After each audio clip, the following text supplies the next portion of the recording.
Asuna went to the weapon shop owned by her friend Liz. Liz noticed the earrings Asuna was wearing and curiously asked about them. With a shy denial, Asuna brushed off Liz's insistence on going on a date. Seeing her friend finding someone she liked, Liz began to fantasize about her own future. 2 days later, Liz's shop welcomed a less affluent customer named Copperman, who wanted to customize a sword suitable for dual wielding, but couldn't find a sword that matched the Zen master's style. Liz brought out her prized possession, but Copperman accidentally broke it into 2 pieces, leaving Liz furious. She declared that with enough materials, she could definitely create a sword for the Zen master that could shatter Copperman. Liz requested that Copperman take her to the 55th floor to find the boss dragon in order to obtain dragon crystal materials. Though reluctant, Copperman discovered through intelligence that only a level 5 blacksmith could drop dragon crystals, so he had no choice but to accompany Liz on the journey. While climbing the snowy mountain, Copperman gave Liz a robe and instructed her to stay behind him and be prepared to move the crystal to deal with any danger. Liz was dissatisfied but was silenced by Copperman's pat on the head. The battle began, and Copperman successfully blocked the snow dragon's attacks. However, Liz's appearance attracted the attention of the snow dragon, and she was swept away by its hurricane. Copperman abandoned his attack on the snow dragon and rushed towards Liz, but she fell into a deep pit. Copperman risked his life to save her, and they both suffered severe injuries, while the crystal in the deep pit was once again out of reach. Seeing Copperman risking his life for her, Liz was moved and took his hand voluntarily. The next day, she discovered that Copperman had found the needed dragon crystal, but to her disgust, it turned out to be dragon excrement. Meanwhile, the dragon, which only appeared at night, discovered their intrusion into its lair and launched an attack. However, Copperman cleverly protected Liz and managed to escape. Back at the shop, Liz infused her feelings for Copperman into the forged weapon and decided that if she could successfully craft a suitable weapon, she would confess her love to him. In the end, she successfully forged a blue longsword, a weapon called Main Perpetrator that had no record in the game. She decided not to charge customers for it, and she would never accept his money. Just as Liz was about to confess her feelings, Asuna suddenly barged into the shop. Liz then realized that Copperman was actually the person Asuna liked, and they had known each other for a long time before her. Despite feeling heartbroken, Liz decided to let go and maintain her dignity. She left the shop and found a place to cry alone. Copperman found Liz, and although he didn't accept her confession, he expressed gratitude for her feelings. Liz found solace and placed her hopes on leaving this world behind. 2 years passed.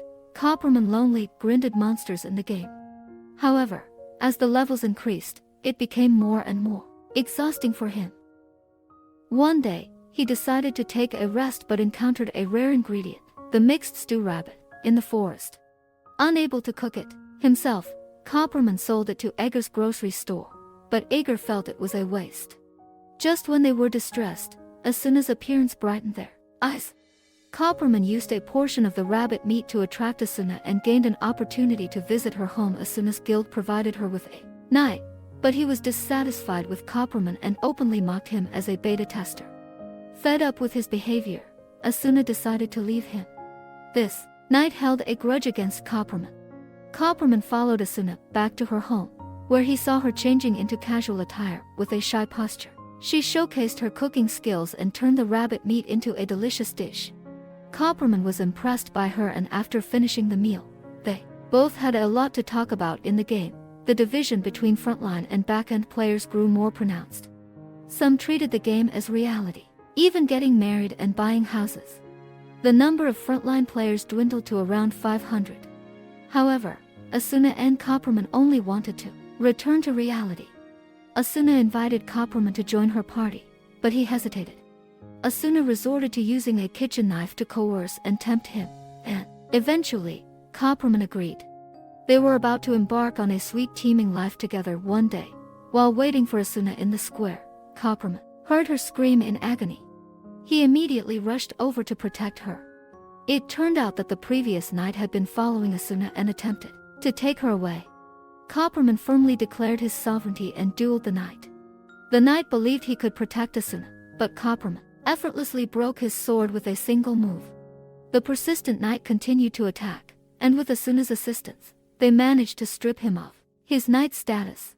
The disgruntled knight left in anger, while members of the Smiling Coffin secretly trailed him. The leader of the Blood Union Knight Order has been neglecting his duties for years, and Asuna worries that the team will fall apart without proper rules. So she established regulations, but they caused a major shift in the guild's atmosphere. Copperman supported Asuna, recognizing her contributions to the guild. Their collaboration improved monster grinding speed, and Copperman developed feelings for Asuna. They discovered the entrance to the boss level but were attacked by the demonic boss, Happy Cow, and had to flee.